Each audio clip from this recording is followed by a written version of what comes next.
Radio Okitalk, Radio Okitalk,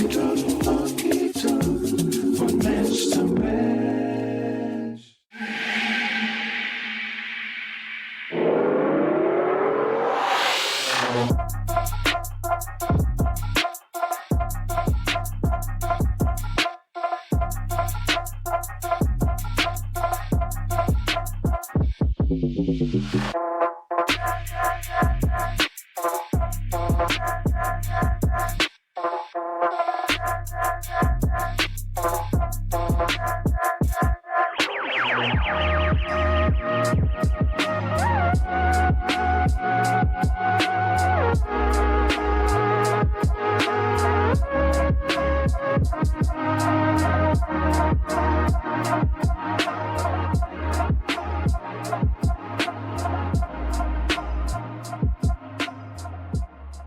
Welcome to Team Rabbit Hole edition 125 with Alex Vitillo, Breathing Hearts, international, mystical, helpful, and steezy.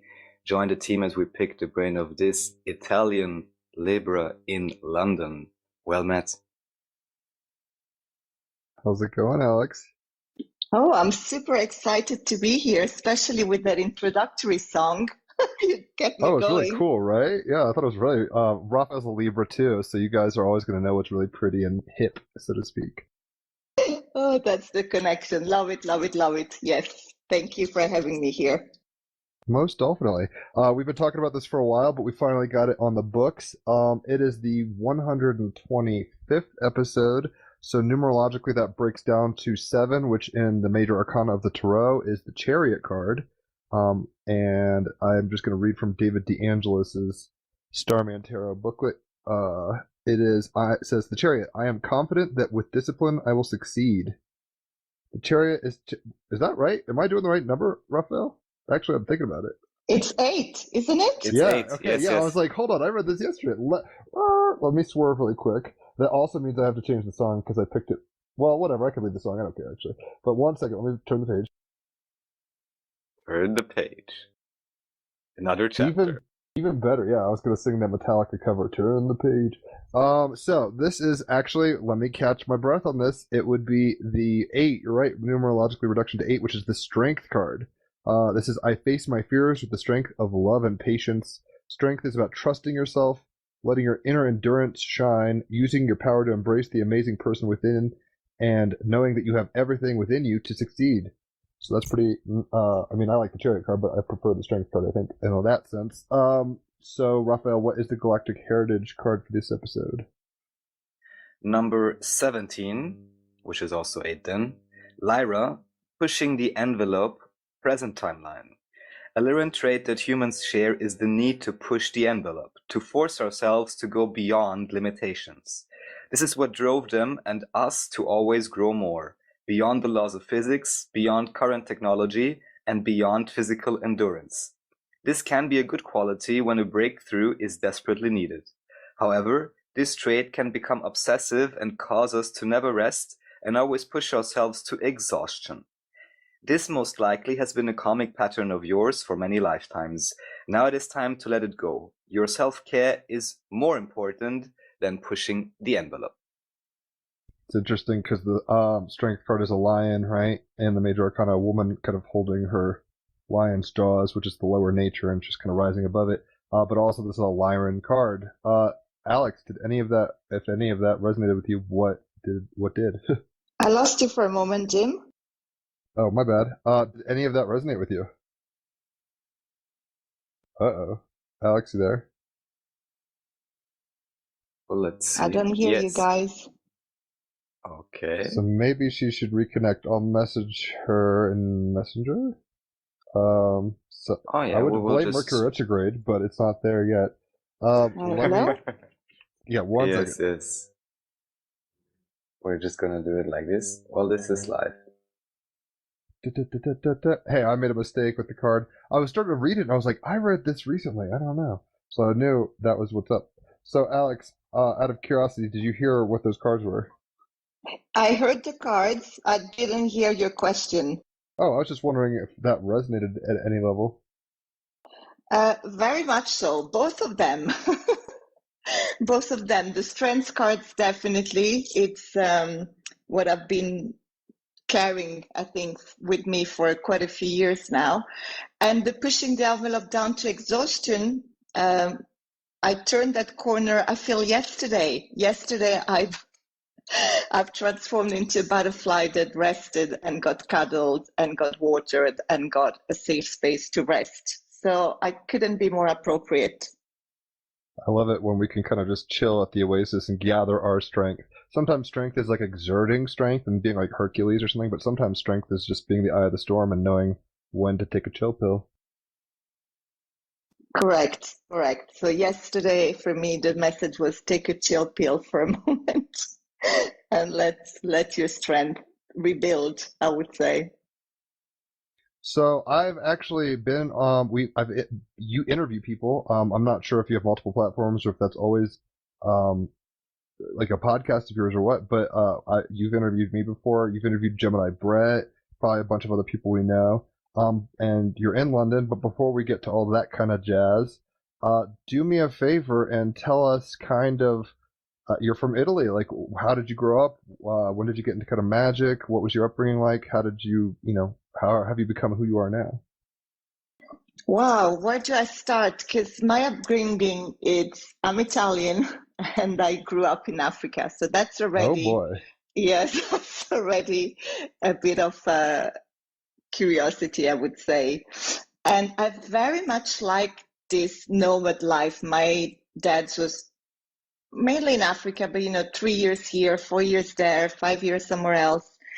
And I think that really gave me that way of looking at different culture, this way of being always looking for something new in a sense. So it's a beauty, but it could be a curse because you're always looking for the next thing, right? You arrive someplace and you're going to go somewhere else and you're already thinking, oh, what's coming next? What's coming next? And now I've been in London for quite a few years and it was hard to let go of, okay, where am I going next? So to speak. So what part of Africa did you grow up in? I mean, like tell us some of the places you hopped around. We don't have to go way into it, but I'm just kind of curious in general. Gemini life. Yes, so I was in Benin, and then from there I went to Somalia, and then the war started, and then from Somalia we went to Rwanda, and the war started. So my teenagehood is nothing like what you would describe, maybe quote normal teenagehood, because we were not allowed to go on parties after 6 o'clock at night, or we had a curfew. You always had to be looking around, and if you said, oh, I'm going to this place, and then something was happening, your parents knew, right? So it was a bit of a surreal experience. And from there, we went to Ethiopia, which is a country that I very much like. So each country had a flavor, but my teenagehood, like I said, was very much informed by the war. And when you are, I guess, so young, you don't really realize how dangerous it can be, but it stays with you. So for me now, I hear fireworks. I still dream of soldiers and not in a nice way. And there is a lot of buried pain in a way. You know it's happening. You don't necessarily see it with your eyes, but you feel it in the air. So for a good idea, if you watch that movie Hotel Rwanda, it's pretty much the feel of what was going on there. So it's something that I work constantly, that part of myself that is hidden somewhere. And to reconcile that at the same time, it's a beautiful experience. It's something that I felt I was gifted to discover the world, but it comes with a heavy twist. Let's put it that way. Well, you do have Venus in Sagittarius, so I think you do love traveling and exotic cultures, so I'm sure you did kind of get, spices of life, even if it was under such hardcore circumstances. Probably pretty unsettling. You have a Virgo moon. You probably prefer emotionally grounded things. I mean, you're pretty witchy naturally, especially with the Mercury and Scorpio. But so I have seen. I think Don Cheadle was in Hotel Rwanda. I'm pretty sure I saw that movie like a long time ago. It's been a while, but good movie. So when did you leave Africa? Yeah, it was with Don Cheadle. Well, I left after my, I think you call it college, age 17. And then I spent 5 years in Italy, in university in Milan. That was the shock of my life. You can imagine, from Africa to one of the poshest university in Italy. And I used to show up with my, African beads and the threads, and, and everybody else was in their fur and high heels and makeup. I mean, it was total disconnect. And after that, I went back to Ethiopia. And this time I was working with NGOs. So I've been in London for around 15 years, and that's when I left Africa. So what? I've been to Milan, for the record. I lived in Switzerland, and I got to actually be in Italy for 2 weeks. So I took a bus over the pass from Switzerland to Italy, and then down to Milan. I didn't get to see Milan proper, like the famous cathedral and stuff. I was just at the train station. I actually got drunk at the train station waiting for the next train, or the bus or whatever. So when I woke up in Rome at 1 a.m., I was like kind of hungover, but this is 2017, so I don't drink anymore like that. But anyway, Milan's interesting. Very colorful people. Italy is great. I thought it was interesting altogether. We could talk about that later. So what about Ethiopia drew you back? You said NGO. Explain kind of what you were doing down there, but what specifically you mentioned that like you were attracted to it, it vibed with you. What's up with that? Well, I went for an internship after I studied economics, so I was working with the EU and working with, allocating funds to NGOs and how to spend those funds for helping the country. And what really helped, it was an eye awakening, because even though it's a very poor country, even compared to the other ones where I was, Ethiopia was very poor. But the people were so kind and so open and so beautiful and always open to give, give, give. And that's really something unusual, if you know what I mean. To be so poor and still you're open and you're welcoming everybody with open arms and you're willing to give.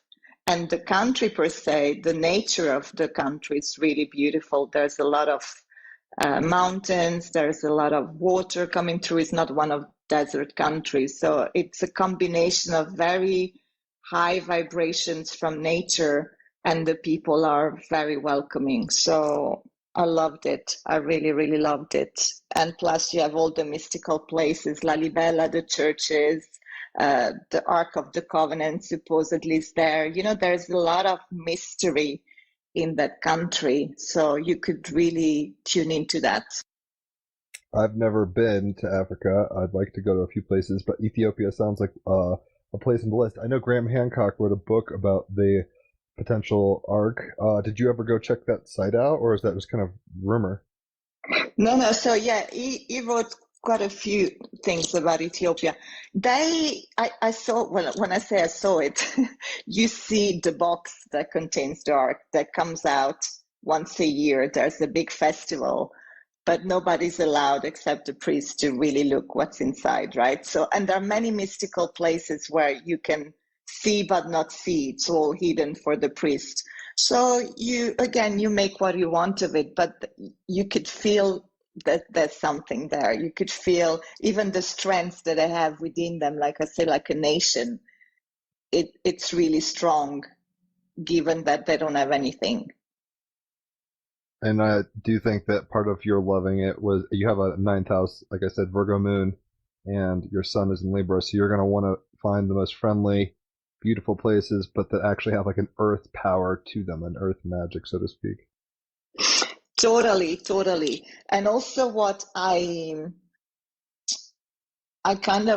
was very little even when we were in West Africa, but there was all the voodoo, there was all the drummings, and even though I wasn't attending, though I saw some of the ceremonies, but at the time I was little and scared, just the drumming was scaring me. But part of me now, when I do my shamanic song, somebody said, "Oh, it sounds the African vibe comes through, right? So you kind of impregnate yourself with the culture, that vibrations, the fact that you have sorcerers there. So if you, I don't know, you lose your wallet, you could go and see a sorcerer and say, hey, where's my wallet? And a typical Westerner wouldn't say, oh, this is rubbish, but I've seen it, right? And this is part of what I do as well. I mean, witchy or shaman or priestess, this is the vibration that you're really tapping into. So I think all of that, like you said, my Venus in Sagittarius and my moon in Virgo, it's not a coincidence, right? I chose that for a reason, and now that reason is becoming clearer every day.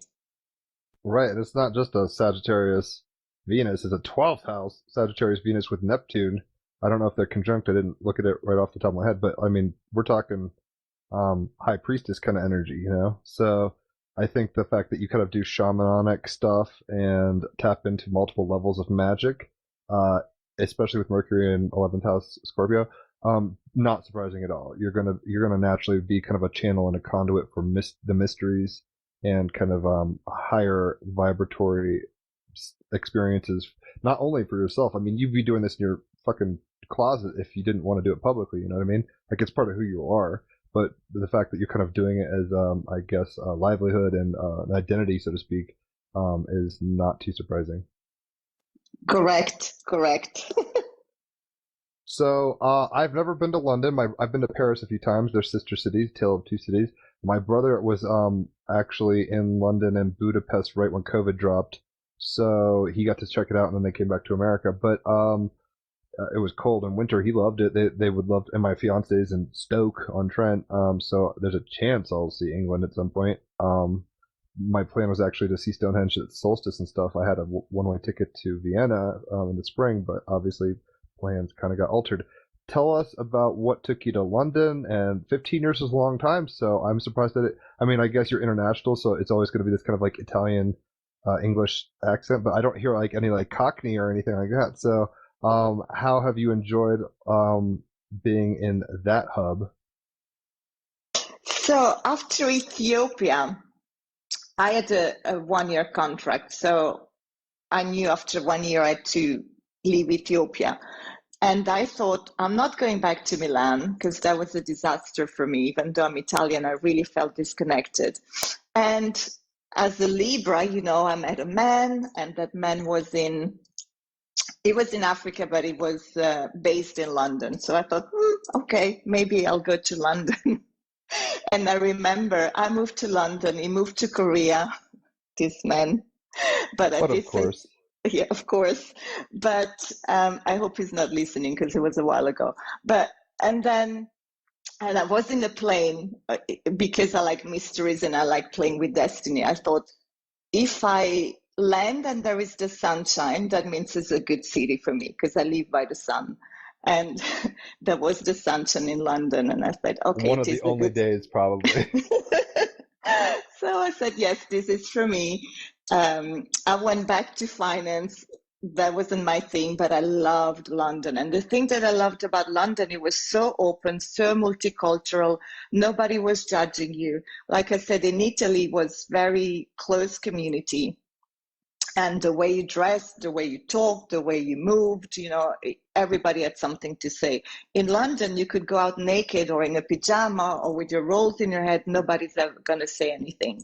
And I really, really loved that about London. And of course, at the beginning, I was thinking, I'm here for a year, 2 years, 3 years, I'm now 5 years. That's the longest I've been in a place. And I haven't moved. And now it's just, I have a family here, and we'll see. But it feels like a good place to be based and to travel from. That's what's up. It doesn't surprise me that you worked at some level with finances. Your North Node is in Capricorn in the first house Aries, so you're an entrepreneur by spirit. Like, that's your destiny in a sense. I'm going to put it that way, your karma. So, if you were to be like kind of, avoiding, like basically if you were overly worried about being mothering and nurturing and just kind of being like, I eat ice cream and watch TV, that wouldn't be a good look. Like, you got to be kind of like hustling. You're a hustler for sure. It's like who you are. Yeah, I cannot sit still. I really, when I say I cannot sit still, it's, yeah, I like to do things. So even if I'm not, I was employed for a long time in finance. And when I took a break from my kids, I still find myself, I turn into a matchmaker, I turn into photography. I was never the type that would sit and watch, I don't know, 3 hours of TV, for good or bad that it comes. But like you said, I'm not one person that can just say, oh, I'm not going to do anything for today and I'm going to enjoy. The most time when I sit still is to read a book. And that's, yeah, I'm sure your that's the brain most, thanks you for that. It's like, finally. most So, likely, yes. so we were talking in the green room. Your son is named Raphael, spelled differently than our Raphael. But how many kids do you have? And were they all born in London? Are they British citizens? Yes, I have two children, Raphael, who is 11, and Isabella, she's 8. They were both born in London. My husband passed away 4 years ago, so it's the three of us at the moment. And they're very, very powerful beings. Raphael is Gemini, and Isabella, she's a Scorpio. So, Oh, you got your hands full. For sure. And I'm sure they have a lot of magic and fun with you because you're so fun anyway. Actually, I think, I forget how we stumbled upon each other. I mean, the internet's kind of a crazy place, but at some point when I was traveling, I thought I might be going through London and I had hit you up and be like, can I crash on your couch? You're like, maybe, but I have kids. You didn't know who I was, so I didn't blame you for being kind of apprehensive. And it didn't end up working out, so it's all good because I didn't travel to London. But you had mentioned that you were doing workshops. I don't know if those are still going on in Italy or whatever, probably canceled because of all this COVID stuff, but what kind of workshops do you host? well, in London, I used to, now moved online. I feel it's so much easier in a sense, but I used to work workshops once per season because, you know, being a good shaman, we like directions, we like the seasons, we like the cycles. So each cycles I would do a workshop, whether it would be connecting with your body, connecting with your soul, connecting with love, depending on the season. And in summer, I host retreats in Tuscany, and this year, of course, has been cancelled. And the idea of the retreat is to allow people to come, relax, switch their phone off, switch their social media off, and really nurture themselves through the land, nurture themselves through the beauty of Tuscany. And at the same time, I say the second part of it is to bless the land back, because I feel there is a lot of, even in a spiritual community, to say, hey, nature is beautiful, but how often do we stop and do something for nature, right? I think we could do more. So the idea is, while you're there, to really reconnect with the guardians of the land, bless the land, and really pay our gratitude. So it's really a two-way exchange. Very Virgo moon of you. It's like, I feel good about being of service to the land. And it's not, I'm not saying that facetiously. It's like, that makes total sense. And you're right. A lot of people tend to, I mean, whether they're doing ayahuasca stuff, which I have yet to do, or yoga retreats or any kind of conscious retreats or festivals, most people don't tend, they look at it as a consumer more and like a commodity as opposed to like a reciprocal kind of exchange. Um, Maybe people will be tuning into that more, but most people, you know, like come in. I hear what you're saying. They come in and they're like, "What's in it for me?" And they don't necessarily give back fully to the land. Maybe people with super sensitivities, like Virgo moons, might, but generally speaking, I don't think a lot of monkeys are doing that. So, when you're saying you're doing the shamanic stuff and these workshops, are you and they're seasonal? And I totally get what you're saying about like orienting towards the corners and stuff. Are you doing like solstice stuff? Like, are you using like quote holidays or pagan kind of like accentuator points, or are you kind of just doing your own thing? Well, I go with I love the solstice. I was going to go to Stonehenge as well. Um, We would have met, or at we least been in the same area. Oh, come on, we would have got together probably, right? If you were coming here. But the workshop, I do my own things. You know, I tend to keep those important days for myself. for my own, and then the workshop works around that. So it's going to be around that date, but definitely I keep the solstice and the equinox really for my own practices. But I want to get back to giving back to the land, because I'm starting a new project, and it's healing for the web of life. So it's a thing that my shaman mentor is doing from Hawaii, and it's just online gathering via Zoom, where we get together, we drum together, we journey together, and each and every one of us, it's contributing to the healing of the web of life, whatever shape or form, when you journey, you're doing. And even people that are not specifically used to do shamanic journey, we give them guidance, very simple guidance. Go meet your power animals, ask them what the land needs. And it's amazing what you see and the results that you see. So I'm going to start to host those circles that are totally free once a month with another practitioner from Europe, because the timing with Hawaii, it's always late at night, and we want to have something in this time zone. And the beauty of it is, I've been doing this for quite a while now. And again, I was shown in Shamanic Journey that the spirit animals and the guides are very happy for this work. So in a sense, they bless you back, if you see what I mean. So when I have my own practice and my own request and my own learning, there's a very big fleet of spiritual helpers that say, okay, you're doing this for us, we're helping you now. And I find it so beautiful, right? It's empowering, it's beautiful, it's humbling, it's just amazing. Reciprocity is one hell of a drug. It's funny because one day, I think maybe last week or so, maybe 2 weeks ago, I forget now, time is crazy. You had hit me up and you're like, oh, I want to talk to you before this thing, but I'm journeying. And I thought you meant you were tripping, like on mushrooms or something. And you said it was sober. So I think, first of all, like, have you ever done psychedelics? You don't have to incriminate yourself or anything, but I'm just wondering if you've ever done shamanic stuff with psychedelics. And when you say shamanic journeying, can you kind of explain what you were doing and maybe like how you learned about it? Yes, so I was pretty sure that you thought I was doing some psychedelic or something. So I think the result is more or less the same, but my view, so shaman is split into two. There is one branch that says if you do psychedelic and ayahuasca and peyote, you're gonna get an opening that you don't get if you don't do it.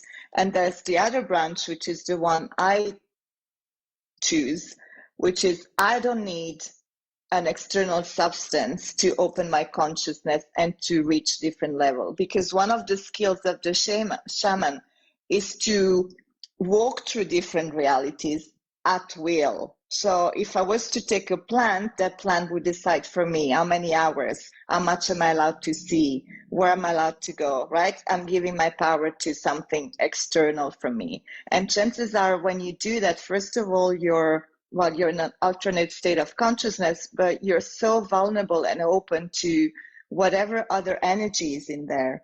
So the way I like to see it, when shamans have done it for gazillion years, but those shamans, they started like when they were 1 year old to talk to the plant. They used to work with the plants their whole life. They were not in a society where there were electricity, phones, the vibrations from your computer, all the magnetic pollutions, right? They were kind of secluded environment.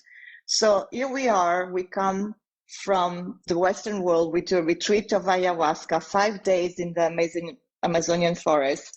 You put your guards down. You don't know which energy is around there. And then 5 days later, you say, you know what? I'm going to go back to that skyscraper in New York. For me, that doesn't work. It's too dangerous in a sense that it doesn't work. So I choose not to do it. I've actually had very like the only time I've ever had an out of body experience in OBE was in high school, and I was kind of self-initiating. It was pre-YouTube, so I don't even know why the fuck I was doing this stuff. I was kind of being led by the spirit, so to speak. But basically, I would just I'd run on a treadmill for like a few hours and get in like the highest rate, like on 10 on the treadmill, and just get into this trance state listening to a song on loop, and then I would get my breathing down to super low, like cycles after that, and like focus on my third eye, Buddha or whatever. And I popped out. I had an astral projection. I popped out of my body and met Jesus in another dimension and all sorts of weird stuff. It was sober though, so I know that. And I've had a lot of interesting meditations, just doing breathing and chakra chanting and stuff like that. So psychedelics aren't necessary. So I do appreciate that you can do and choose to do this. I'm actually at a point where I'm kind of on the fence. I think there was a point where I felt they were tools that would open up certain frequencies that I couldn't get to without them. But now that I've experienced them, I think I can kind of grok how to get there, with my own intention, like you were saying. Ralph, I've been really quiet. You have anything to say at this point about any of what we've talked about, or maybe what we're talking about now? Well, simply put, the way you describe it, Alex, this model, I mean, I don't even know if it can be said does or doesn't work. People seem to be doing it, whether it's one's individual journey, like you said, to go to the jungle and then go back to the skyscraper. Everyone needs to decide for themselves.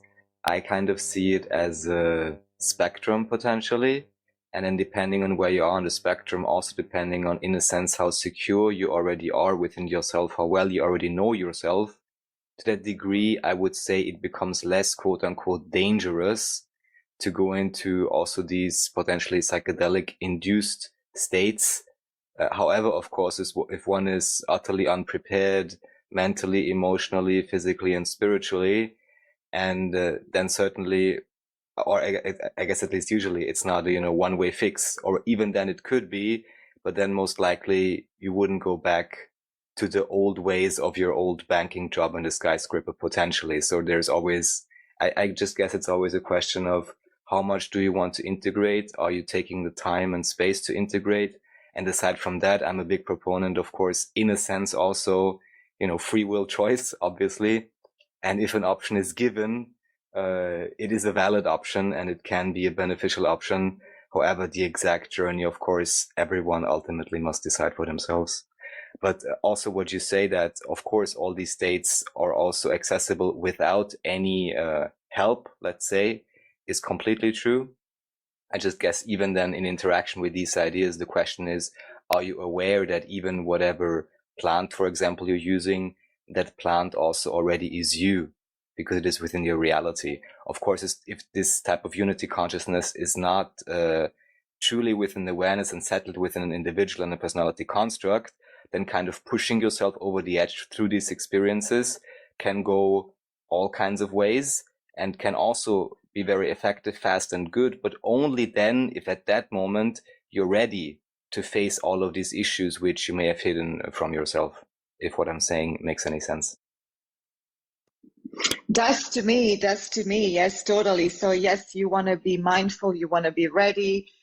The thing maybe where I feel a bit more safety is that when there are just lower frequencies, and there are some, like when we're talking spirit possessions, it's a lot easier to say no when you're not into that state, giving into the plant. Definitely. Because those plant, and you can still tune into, like I use tobacco, the spirit of tobacco, for protection. I just don't ingest it, right? So even there's levels. You can communicate with ayahuasca and not ingest it, and it's still going to give you something.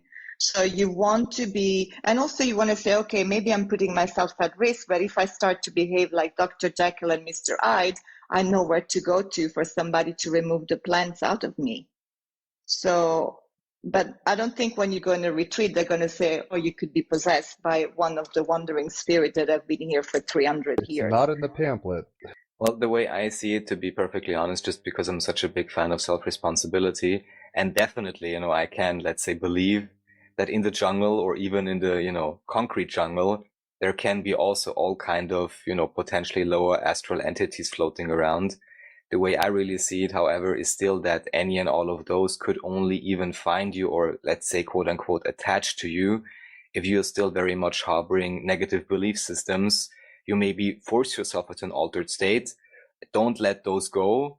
Then that's, for me at least, the only way where you can really get into trouble.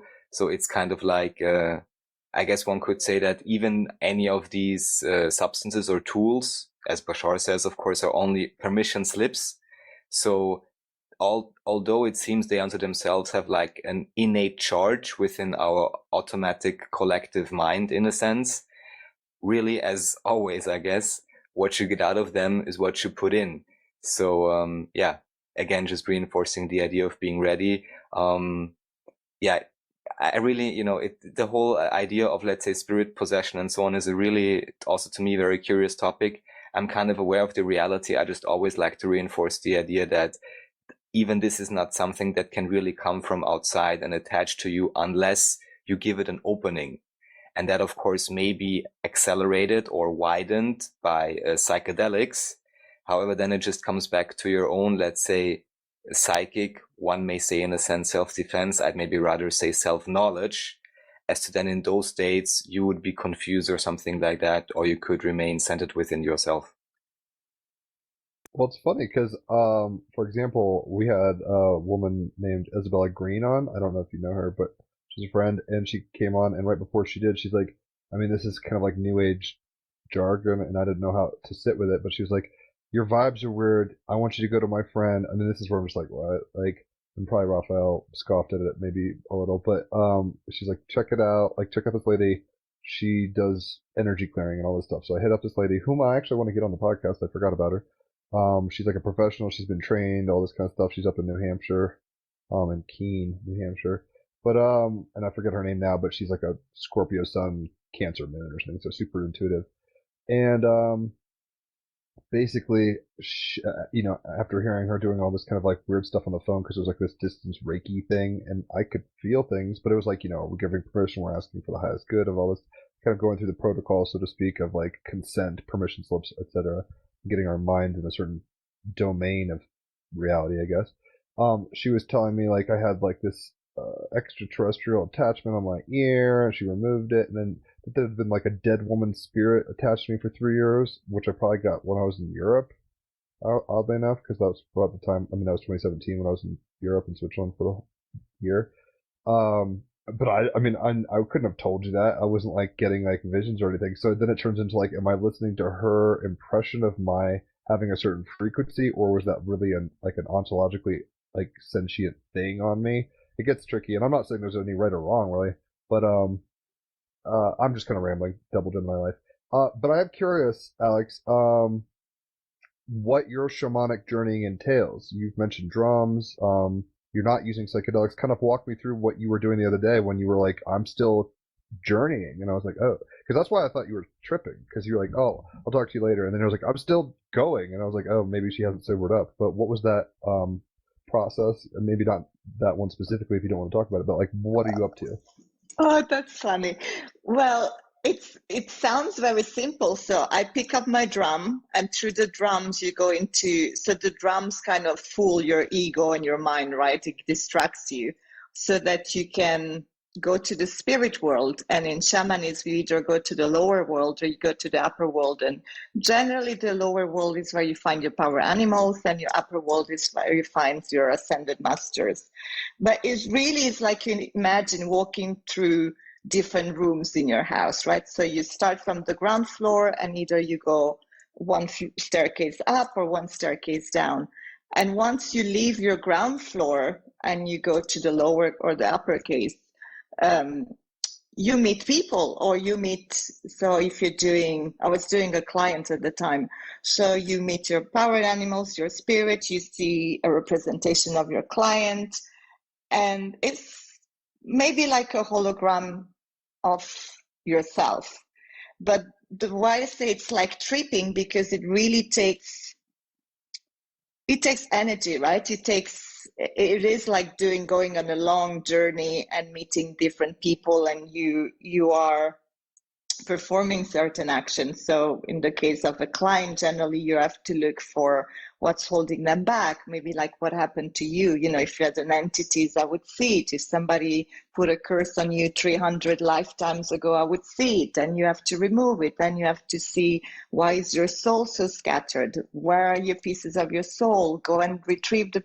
So it takes it's like doing a lot of actions, even though your body's not moving. Your hologram, which could be your higher self or whatever way you want to describe it, is doing so many things while talking to the spirit world. So your body's not moving, but you are in an alternate reality. And for different people, it shows up in different ways. Some people are more graphic, some people just feel it, some people just know it. And you're doing stuff. So when I say, it really is like taking a pill in a sense, even though I never took one of those pills, but you are entering alternate reality. So when you come back to your ground floor, sometimes it takes a while to switch from this reality. It really is as if you're moving from room A to room B to room C to room B to room A to room C. And if you do that for quite a while, 40, 50 an hour, it could get quite dizzy. Does it answer your question? Do you have a vision of more or less what's happening? Yeah, and I do understand that it's going to be just like astrology. Everything's going to be kind of different depending on the witness at hand. So some people, like you're saying, might have interactions with their ancestors. Some people might go talk to a jaguar, and it's maybe all themselves in some way because what's not you in some holographic fractal sense. But yeah, that does make sense. And I really do appreciate it's a way of life in a sense. I think one of the tricky parts about psychedelics is that, like, not only are you ingesting something and it's altering your whole biology, so your eyes dilate and you're sweating maybe, and like you can't function. Driving a car maybe not as a good idea, or like I've been on LSD a few times, and one time I ate a tab and was coming up in Denver, and there was this place called Mile High Stadium. I was on rollerblades without brakes, and so I was coming up and I basically ate shit like on this hill, basically on a football stadium. And when I got down there, I was like hearing the thoughts of tens of thousands of people because it was like the Denver Broncos were playing or something. And it was so weird. It's like that's maybe not going to happen. Like those kinds of open, porous, non-controllable events don't happen probably to the same degree or in the same way necessarily as when you're doing these baseline kind of shamanic practices like what you're talking about, sober ways. And yeah, so you're kind of tricking yourself with the drum. It sounds like you get into a trance state, like a natural trance state, right? Yes, correct. That's what's up. So, but to come back to your ahead. point, you do have experiences, because that's again the tricky part, and I want to hear what Raphael has to say about that. So when you are, let's say, doing things in this holographic matrix, and let's say you remove something very heavy, maybe it was jealousy from a client, so clients experience jealousy, clients experience somebody saying, I don't like this about you. That kind of dark matter can come to you. So even though it's happening in the holographic matrix, when you land back, let's say on your chair or on your bed where you're drumming, the first things you got to do is smudge yourself, have a shower, because that energy can attach to your energy. So even though the matrix is not here, it's on a different floor, you could bring it back. And this is why it's such a profound and sacred work. And I said, not everybody is cut out for this, because you can absorb so much shit, excuse the word, that it could be very detrimental. Yes, it could be very detrimental. But if you're not used to see the world this way, you may think, what is she going on about? Of course, it's like opening a box. You look what's in the box. No, things that are in the box, once you open the box, they can come out, and they can influence you, and they impact you. And maybe it's not like the accident that you had, but you could be affected for a while. Raphael, what have you got to say about that? So, thank you. I'm just lighting some Palo Santo. Look at you getting all guarded up. He's like, no entities here. Be careful. No, I'm a big fan of White Sage as well. So let me say that up front. And I think especially White Sage, if someone who doesn't have experience with stuff like this, burn some White Sage, smell it, it makes a difference. It's even, I think, biologically I think it's like an proven. antiseptic or something. It's just amazing, yeah. And you can really tell, like, it's neutralizing. For example, Palo Santo, to me at least, is positively charged. There's lots of details about this.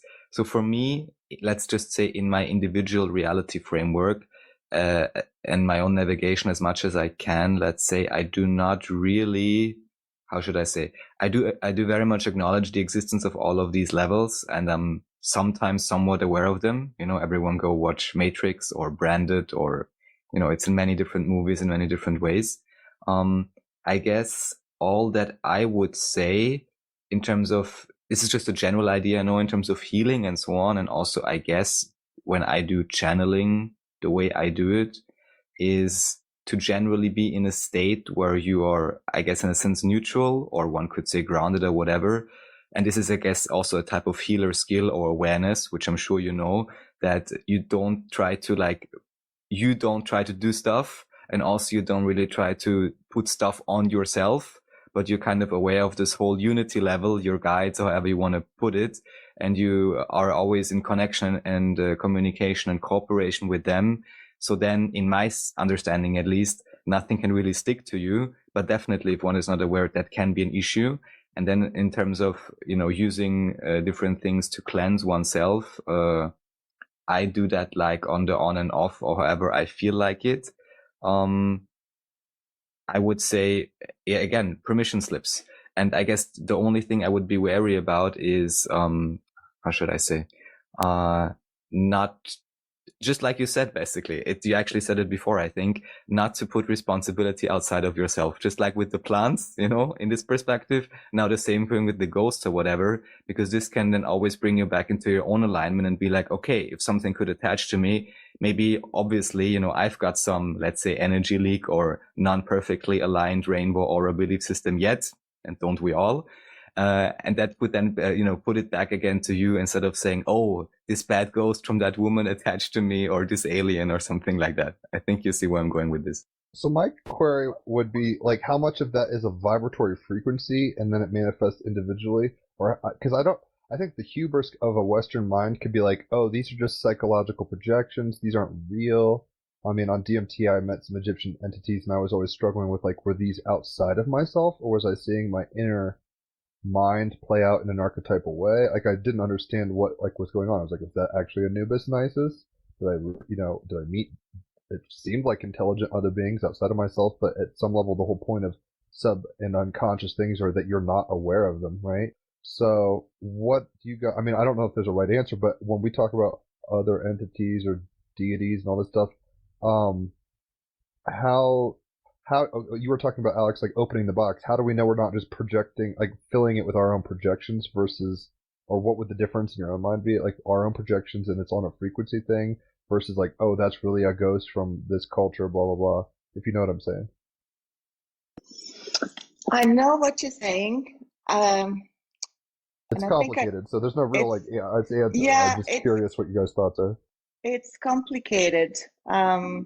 Raphael, if you've got an immediate answer, go for it, because I need to think about it. I think it's a bit of both. The one sentence I had, you were asking whether, how do you say? Well, my answer would simply be yes. The apparent outside simply is the archetypical projection of your own mind, because that's what reality is ultimately, and then we are more or less aware of it depending on, our own awareness in the moment or level, and the experiences we're having, the punctuation events, as you like to call them, where it may become more or less apparent that is the case. But basically, and saying our lack of awareness of those things, our ignorance of those things, we've given ourselves a permission slip for that. So it's not bad. It's like, if you have it's fun, these weird experiences, exactly. It makes it more interesting. Up to a point, or at least, for me, it makes it even more fun, because I'm all up for meeting higher intelligences and being surprised and maybe even impressed or whatever. I'm all for it. But the thing is, once you've reached a certain threshold, that's kind of where I'm coming from, where you realize that ultimately it is all within the one mind of God, which is your own mind, especially in your own version of it, then there is not this illusion of separation. And then you don't ever really need to be afraid of something, and you can face everything head on. You can process it, and you can make whatever decision and change you then wish to make. And it doesn't create this idea like, oh, there's an outside, whatever, ghost force, doesn't matter what, that's kind of preying on you, and you have to look out for yourself, because you know that ultimately it comes back to your own belief system, to your own frequency, and like vibration to like vibration. So only those things can find you that are congruent to your own vibration. But short answer again to what you said, I would say very much so. It's not, is it this or is it that? But it is that, basically. And the paradox is funny to me because it's like, let's just say the ghost force or something. It's like your need is a strong word. You're at a resonance in your own journey of becoming or whatever, awareness and all this stuff, where the things that you experience are what are necessary for where you are. So it's like the school is like it's a mirror that constantly reflects what's necessary for your state of awareness. So if you are experiencing things like, oh, I'm afraid to go into that woods because the ghosts of the Shintos or whatever the fuck it is, that it's funny because what you're saying is true, but I think it's like it's a truth that's beyond it's like a mountaintop truth, you know what I mean? And then like those kind of experiences are good, but I never stay there. It seems like I always kind of come back to the valley and I'm like, oh shit, there's like thick atmosphere. It's like, the difference between jungles and mountains. It's like there's a lot of life and noises and weird vibes and a whole lot of movement in the jungle, and on the mountain it's pretty sterile and clear and whatever. So yeah, it's all one thing and it's you, but I like knowing that and experiencing the truth of that in the midst of those kind of permitted projections is the paradox of being, I guess. I think, yeah, it's a very beyond our mind kind of question, I think, Jim. But at the same time, I very much like deities and angels, and yes, they're part of me, but they're also this higher frequency. So I think we are all one, but there are different facets, and each facet is a different level and a different frequency, right? So you could still open a box and experience a different level of frequency that is maybe not so much resonating at your level in that moment. It's still part of you. It's still part of the one. Right. But it's a different facet. It's certainly, yeah. And this is, I guess, a good way to put it generally with any kind of substances. And this can even go for, many, many pharmaceutical drugs. Look at what's really in those. Again, it seems to me some of them are worse than street drugs. That it certainly kind of like increases the range of frequency you may be picking up, and out of the ordinary, let's say. And of course, then, there's a higher, let's say, it's not really random, of course, but there's like a larger bandwidth you can access. And if then you don't know your own tuning and you don't know how to tune yourself, then of course you may run into issue if your radio dial is like going up and down, and on some stations it's playing music that's really driving you mad, and you don't really know yet how to tune your own radio.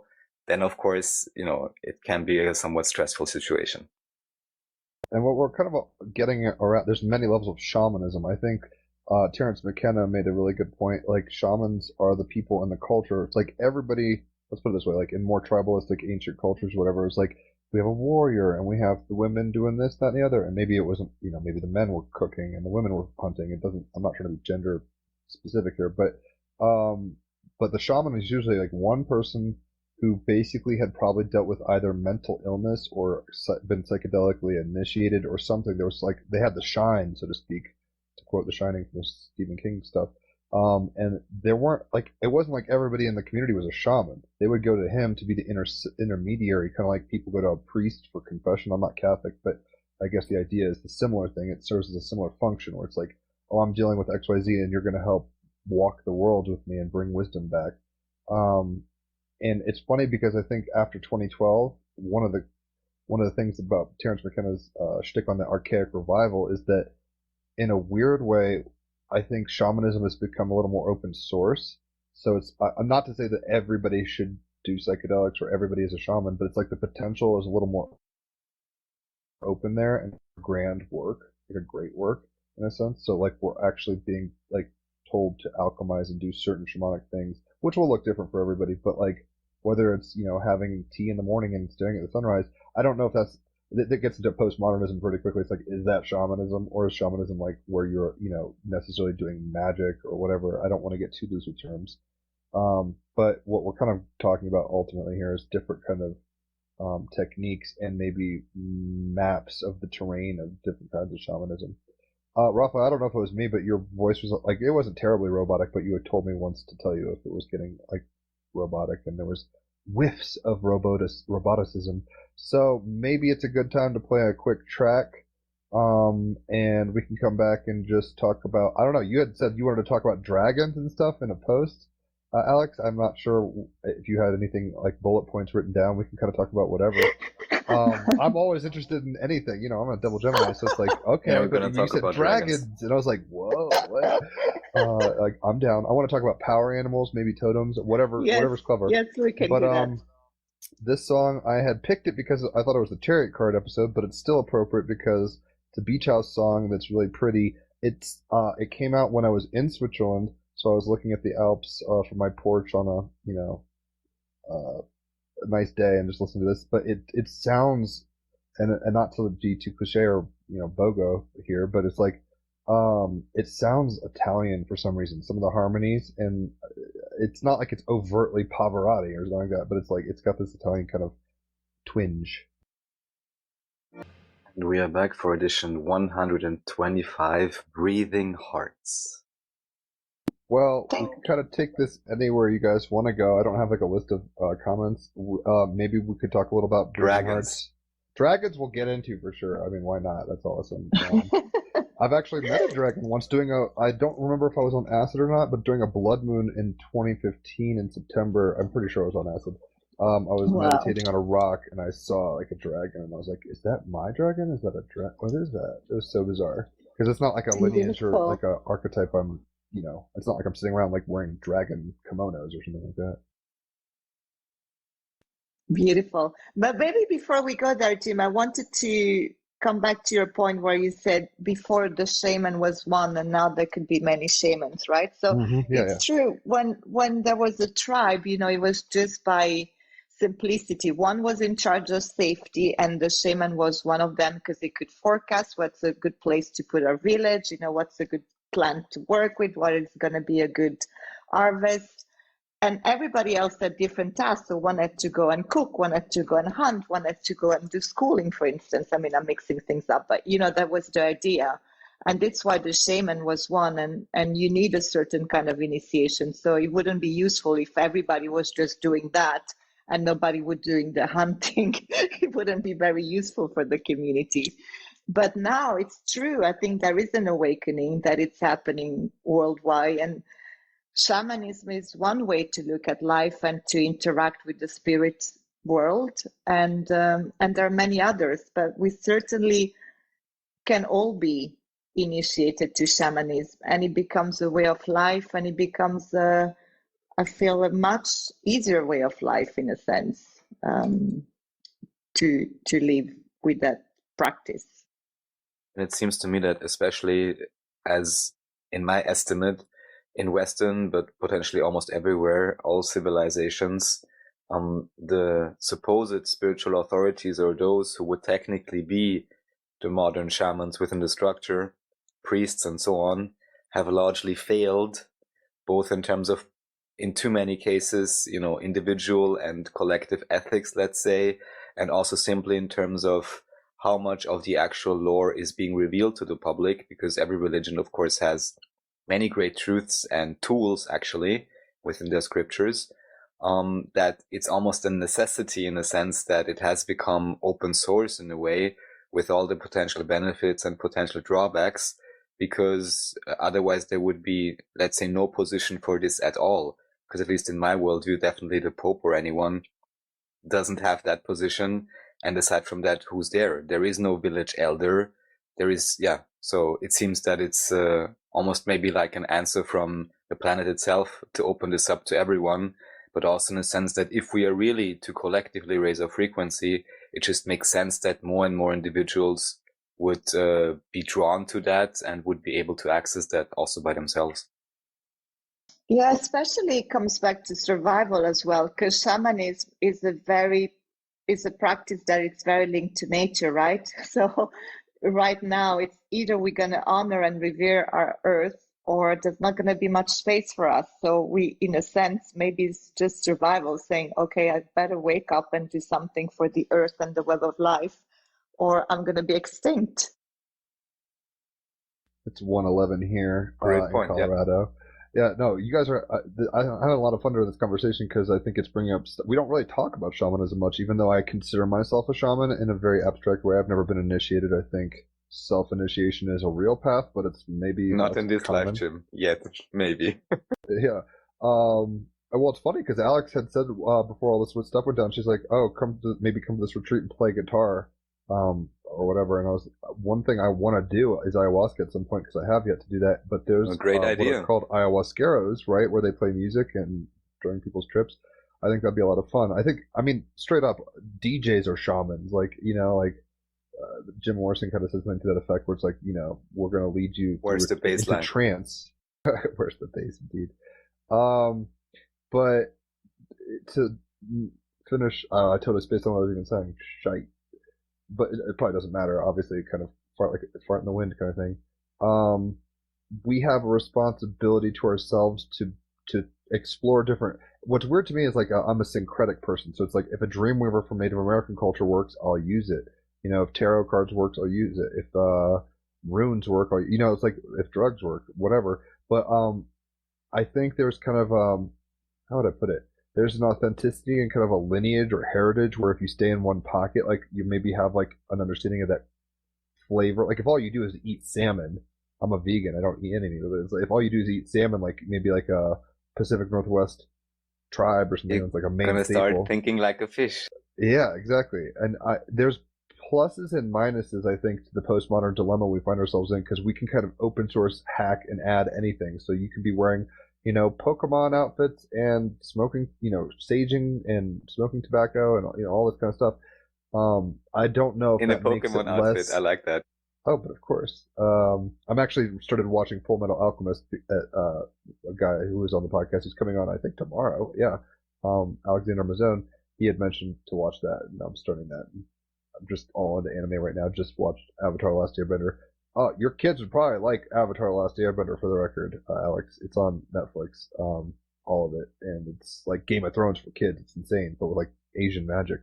But I guess my point, if there is one, is like we're finding ourselves, especially in a consumer-driven culture like in the West, where it's like we can kind of pick and choose and shop for the magic we prefer. Do you think there's, if anything, like what do you think the pros and cons? I mean, I'm kind of talking about them, but it's like if you stay in the lineage and you do it your whole life, there's going to be a certain kind of gnosis there. Whereas if you kind of like, oh yeah, I know what a yin yang is, and of course I do chakra breathing. It's like that doesn't mean I've sat on my head for 20 days like in India or something like that. I just know what chakras are. You know what I mean? What do you think maybe the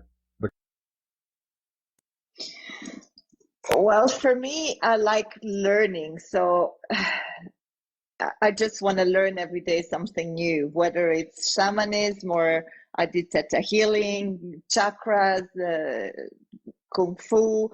So for me, it's very hard to just look at one way. I think it's good to learn different things, and then I pretty much agree on the idea, pick and choose what serves you best.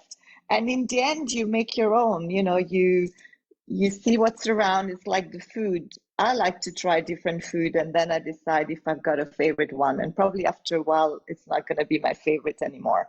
And for some others, they're happy eating the same thing day in and day out. So again, it's as long as you're happy and you find something that allows you to be the best version of yourself and to contribute to Mother Earth and the side the best way you can, go for it. That's what's up. Raphael, did you have any thoughts? I mean, I think there's a power in like staying in a form. So if like all I have work on is triangles, I'll be the triangle master. But at some level, we're in a postmodern reality, it seems, where it's like we're coming from all you can eat buffet. So we don't, sticking in one thing. We might not ever know the wisdom of maintaining one thing forever. I mean, that's why I try to like daily practices and kind of like stuff, yogas, if you want to call it, like paths, are like helpful, but I don't think we even have the attention in our culture to like just do one thing for 40 years. Well, I guess it very much depends on individual attention span. Certainly, I mean, many individuals have a daily regimen of whatever, doing Tai Chi or whatever they're doing. So I wouldn't say that overall individuals aren't ready for that. And aside from that, I mean, of course, it's clear that any time, even if you learn something to the best of your abilities, your version is by necessity different than the version of whoever you have learned it from. That's just, the nature of how it is. So everything is always evolving and transforming. And then I guess, again, the question just is, use whatever works for you. And for some, it may be great to have a really set system and learn with that, or then learn that, transcend that, break the rules of it. However, for me, I'm also quite syncretic in my approach. I pick and choose, whatever I think is nice, because also I kind of so much appreciate this, these variants, let's say, of maybe even all the same religion, but I really like the different iconography and stories and so on. So I kind of enjoy that. So I'm similar in that sense. So we could talk about anything you guys want to talk about. Like, I guess dragons, if you want to talk about dragons. What is your connection? What is your awareness of dragons? Why did you mention that on that post? Out of curiosity. I like to talk about dragons. Again, I think because it's an archetype and an energy that I haven't experienced for a while. Normally I tend to go to angels or power animals, and the dragon could be a power animal, but it just showed up for me out of the blue one day in meditations, and I was gonna have a workshop in real life with real snakes.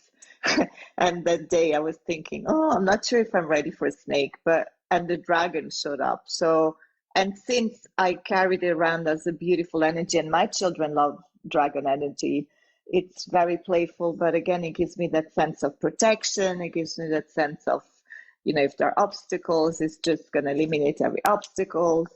And I feel it's a fun energy to play with. There are so many misconception when you hear we got to slay the dragons, and the dragons are all our shadows, and I don't like that idea. That's why I say we got to talk about dragons because they're this beautiful, playful energy that we can, make a good reputation as opposed to a bad reputation. Does it make sense? I think that's a great point. So number one, I have a huge green dragon guarding this room I'm in since many years, actually. It's just like a fantasy image, but over the years then I've been wondering, like, why did I choose this like so long ago and it's still there? So dragons are awesome. Also, I mean, one particular conscious channeling, I entitled it Bad Rap Reptilian, because I also kind of got sick of also in the ET community when people are like, oh, that's a reptilian energy. And it's like all bad. And I'm like, this is racist. Like, this is really xenophobic, You can't, just assume that because some entities may look like this and behave in that way due to your interpretation, that all of them are like it, and that you're even properly interpreting what they actually want or do or whatever. So I'm all with you on that front. And in terms of the dragon, of course, it's very interesting, all these depictions and myths and so on. Who knows how real they may have been also upon the earth, maybe even in the physical sense. And the one core idea I like about the dragon is the concept of, in a sense, a mastery of time-space.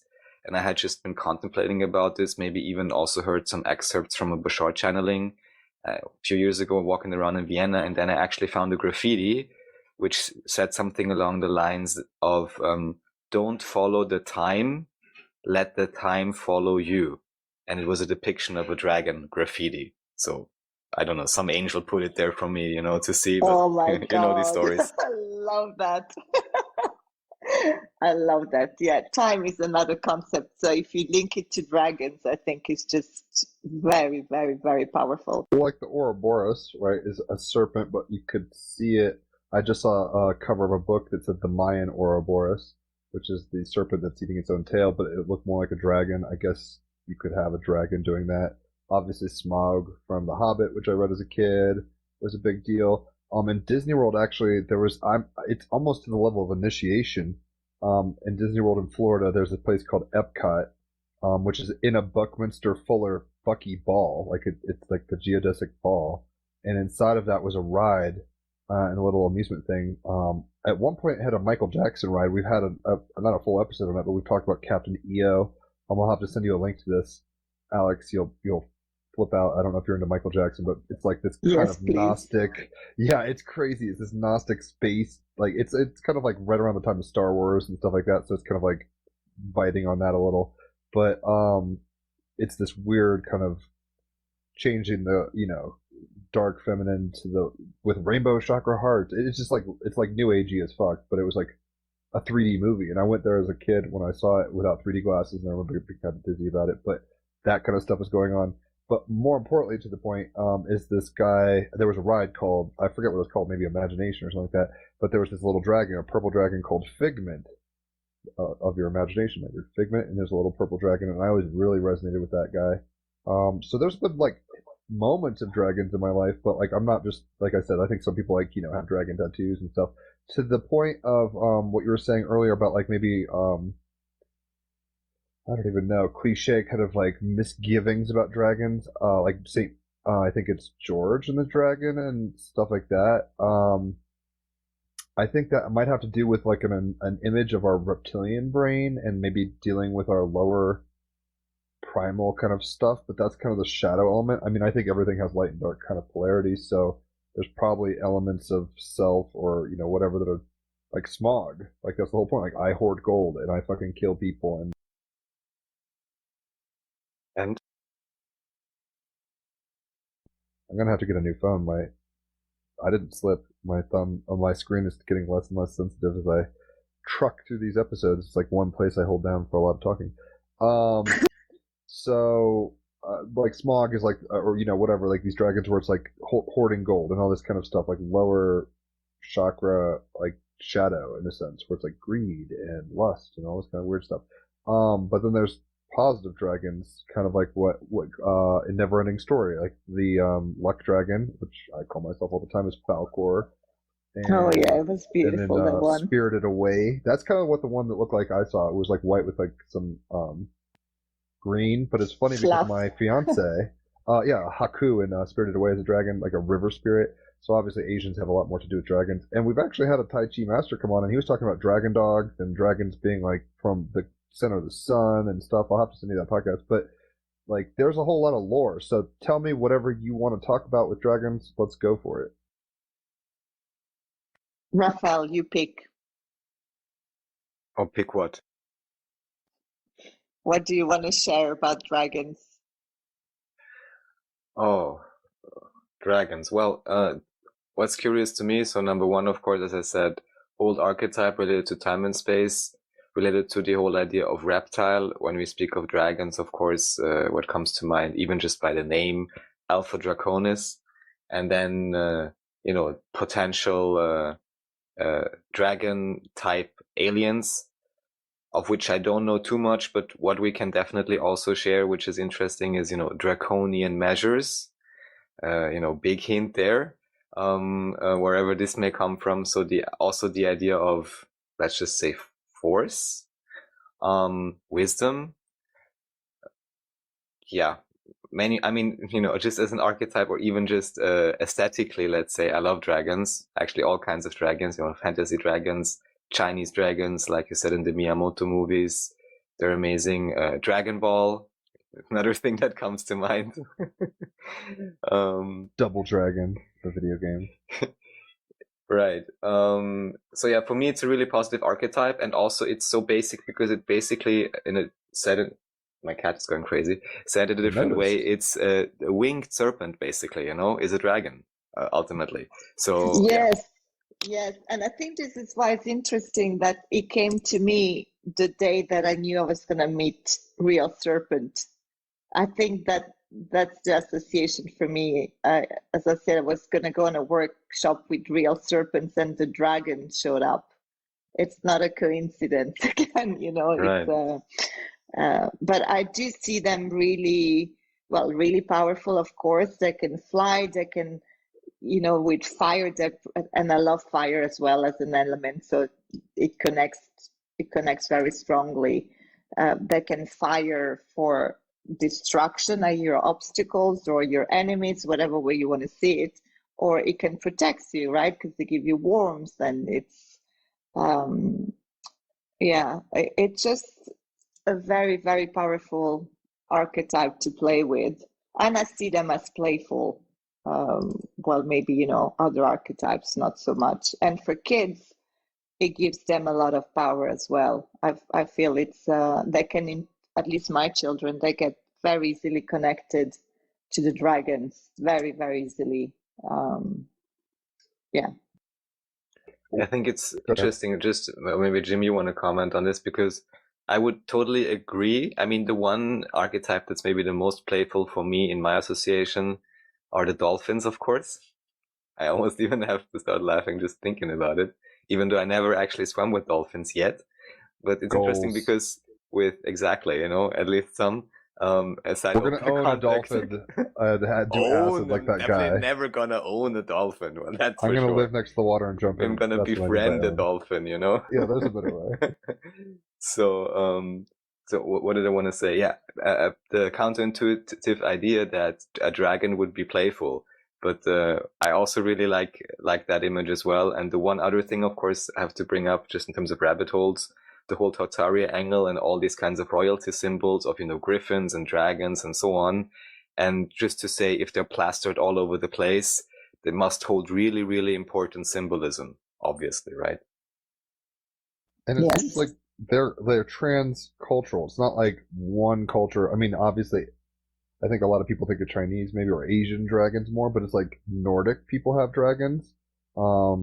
And it's kind of this conflation of serpents and dragons, but like Egyptian stuff has that. Quetzalcoatl is this winged serpent in the more Mesoamerican kind of tradition.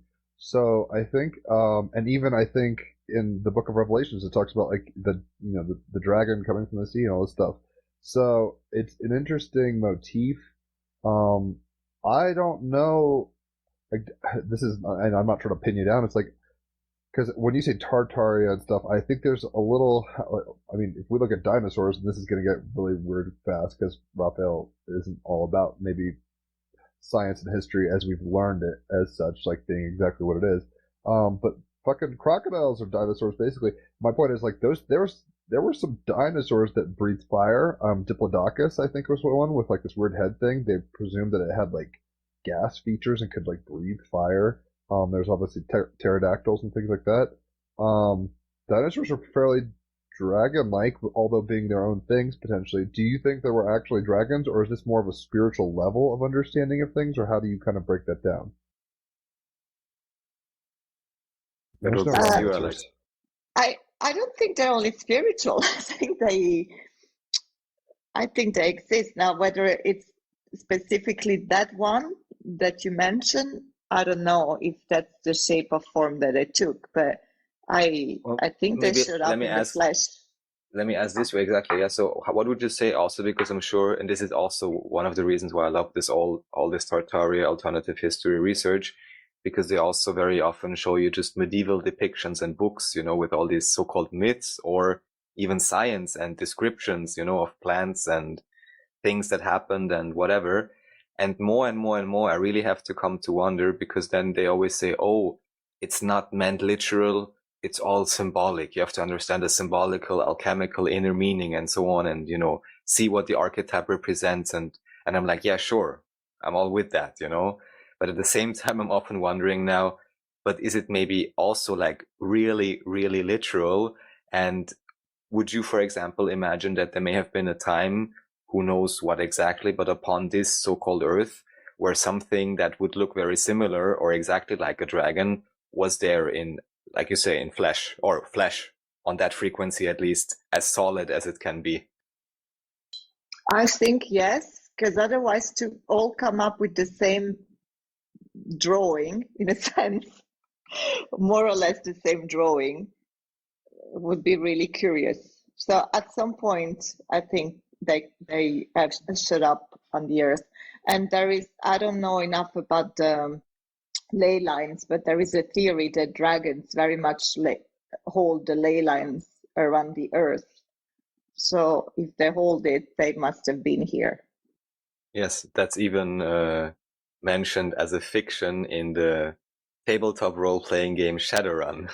This is mentioned. So why did I come up with that idea, right?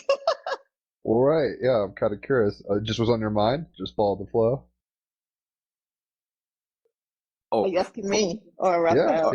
yeah. I mean, dragons wasn't on my mind, but I don't mind talking about them. Ah, yeah, no, it just came up, and this is going into very interesting discussion, I feel. So and maybe just go ahead. let me point out that we can put this in another angle, just like the example of Shadowrun, because it's a good example. Actually, it's not a tabletop, but it's a pen and paper role-playing game. These are like games where you just Dungeons and Dragons. Yeah, but advanced in a sense that you don't really have a map or just can move in certain ways, but you just have a sheet of paper, you have dice, you have a game master telling the story, and you have players, and you have certain rules, depending on what system you use. I would recommend anyone actually interested in getting into it to look at Fate Core.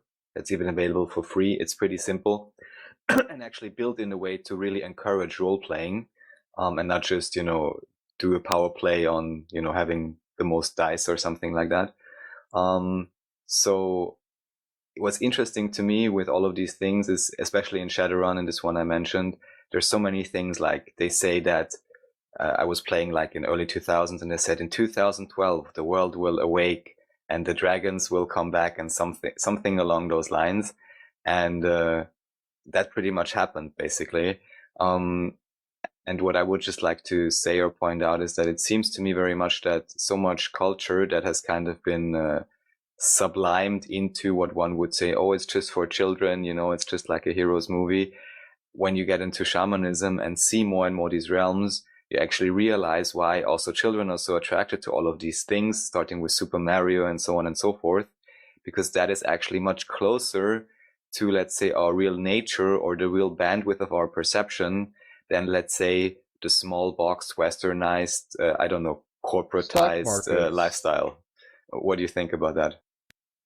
Oh my God, I think you touched such an amazing point, because I've got two children. I wish I had a lot more, but the way they see things is so much closer to what I think reality is.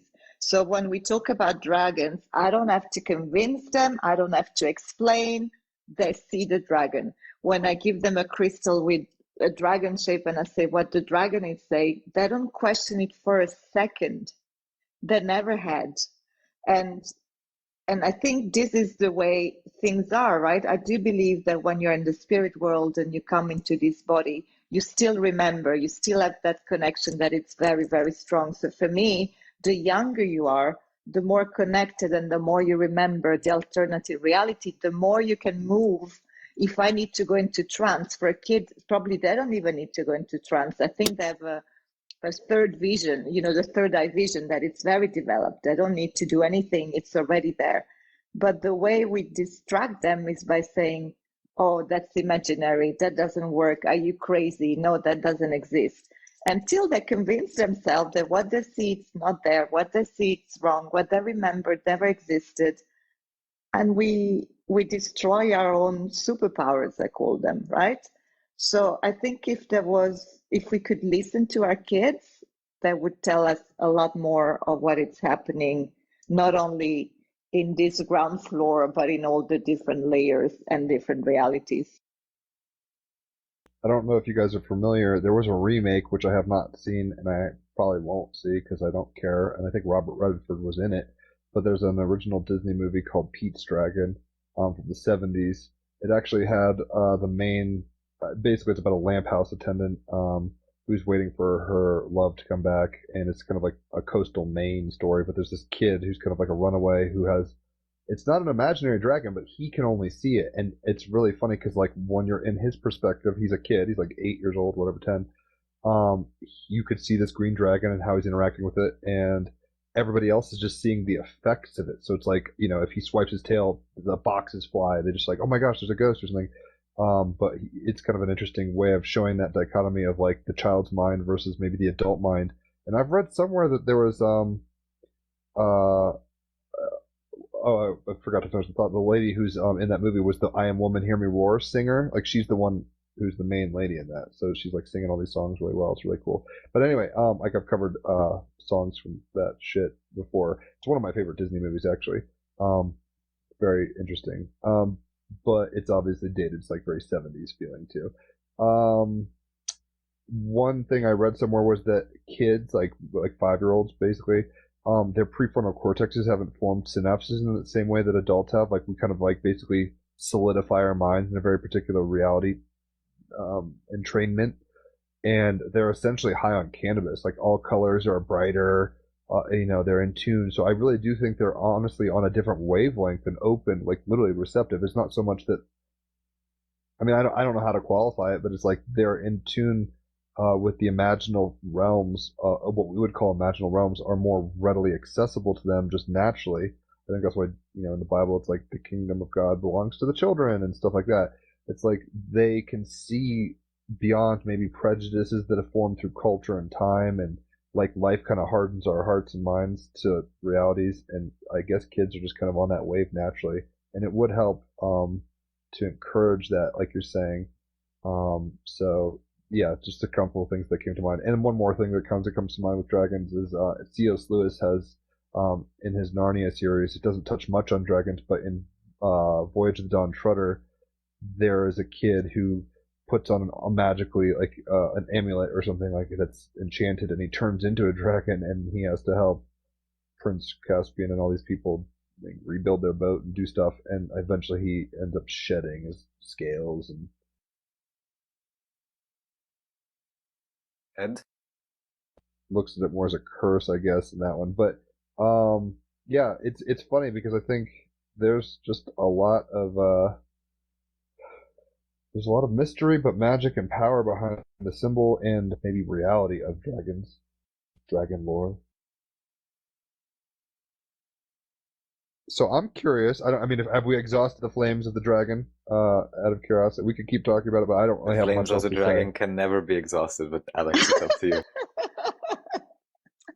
They No, will, but they will swing. we could change the topic because they are we you know, I said they're not bad. That's what I wanted to say, and we give them some space, so they're happy now. Dragon props. We've given enough dragon creds to them. No, and I think everybody, honestly, like maybe there's dragon breath, like certain yoga positions and techniques. I think you can actually check this stuff out. Maybe try to talk to your dragon. How to Train Your Dragon actually is a movie, 1 and 2. Oh yes, Amazing. yes, Those are yes, really good. I'm glad yes, you've seen them. Yeah. So I mean, it's yeah. funny because there's a lot of entertainment for kids, quote unquote, whether it's Inside Out by Pixar or How to Train Your Dragon, like all this kind of stuff I'm alluding to. Even Last Airbender. They have dragons in that kind of died out, but it play a pivotal role at some point. These things, and even Game of Thrones, Mother of Dragons, right? Like it's in our culture even now. We can't shake it. So there's something there, and I don't think it'll ever go away. And even if it gets to the level of like, you know, Pleiadian reptilian wars and all this stuff, I think there's like levels of this that are part of the fabric of reality that we can't shake. So I'm glad, I guess we touched on that. I am curious though. Tell us a little about your company and maybe some of the things that you do, like services that you do. Okay, so my company is called Breathing Heart, and and the tagline is the art of living. And this idea was being a Libra, right? Everything comes from the heart, and breath is life. And living, it's really an art. So combining all of those things, really grounding your breath into love, and how to be of service, how to really make life something beautiful. Again, the Libra, right? It's all about art, it's all about beauty. And I very much associate with this idea that we can have it all as human beings. We can aspire to a good job, a good relationship with nature. And what I do is I teach and I help people to move from this idea that we are living in a box that is constricted and you have to compromise on certain things, that you even have fantastic work, but you don't have your relationship, or if you make money, you become compromised, or, it's really teaching this idea that you can create magic in your own life because you don't have to stick to the limits of this reality. Does it make sense? Yeah, not to keep kicking a dead horse, but what you were talking about at the very beginning reminded me of the Dennis Quaid and Sean Connery film Dragon Heart, Breathing Heart, because, spoiler, there's like some like altruism that happens with a dragon's heart voiced by Sean Connery in that film. Very interesting movie. But yeah, I'll drop the dragon thing now, but that was just kind of kicking around in my brain for a second. No, it totally makes sense. I think you're tapping into the work. You've kind of got a natural edge towards grokking naturally, like you're a mystical person, and you find that kind of including others, Libra relationships, and Virgo moon service makes you feel emotionally good. That you're kind of showing people life hacks and pathways to turning on and getting in tune with some, well, first of all, themselves, but then when they're in alignment with knowing that they can have anything, and it's just a matter of permission slips, essentially, that like how to actually go about maybe doing that. Yeah, so it really is, I say, especially now with the situation that it's happening, the end of the world, it is the end of the old world, right? And it's a chance, as challenging as it is, to rebuild something new. So hopefully with this awakening, I really want to call in all the leaders that want, I say, to lead from the heart. This is the time to rise together. This is the time to really step into your full leadership. But how do you step into leadership? It's with creating communities, by leading from your heart, by creating majestic businesses from your heart. And how do you lead from your heart? You get in tune with your soul purpose. How do you get in tune with your soul purpose? By connecting to the divine. So by just, when I say just, is the challenge, right? But if you step into that vibration that says, I'm a leader, I know what my divine source inspiration is. I know I can have it. And by having it, you then contribute to the earth and the cosmos. Then it's a beautiful way of recreating the world. Well put. So I was looking at your website and it said something to the effect of breathing heart. I don't know if it was a course or an exercise specifically, but what would that entail? No, breathing heart is just a brand. Oh, maybe I'm tripping. I'll look at it really quick. Like 1 second, I'll be right back. But Raphael, fill the space. I want to see what I was looking at because it said something, and I was like, "What is that?" A retreat, possibly, maybe. Yes, you had already mentioned about the retreats, I think, right? About It was Tuscany. below the retreat. It was talking about 11 audio things. I thought. That's a meditation. That's a meditation, like cosmic meditation. Yes. So I very much like, I'm not an astrologer, but I very much like to tune into the stars and the planets and talk to the stars and planets. And that meditation specifically is, each meditation, one planet, how you can call in the planet and how to work best with the planet. So how did you go about? Have you been doing that yourself? Like, what inspired that? What inspired me? Because I think I'm really am a combination of the earth and the stars, and I just by tuning in the planets and communicating with the planets and receiving, right? There's the archetypes, of course, of the planet, but there's also your own feeling and an exchange. So the meditation encapsulates all of that. That's what's up. I'll have to try it. And I see on your website it said hit you up for a free consultation. What is that about? Because I'm probably going to hit you up, but I mean, people will probably hit you up, and I'm sure you want to have real consultations. But what are you doing in a free consultation? So the free consultation, it's really I said what I'm really good at is it's sharp laser vision of what are your obstacles. So what's limiting you that you think you're not good enough to be that leader, you're not good enough to have that majestic business, you're not good enough to be in tune with your soul purpose, maybe. So what I see is obstacles along the way. What is it that is constricting you, limiting you?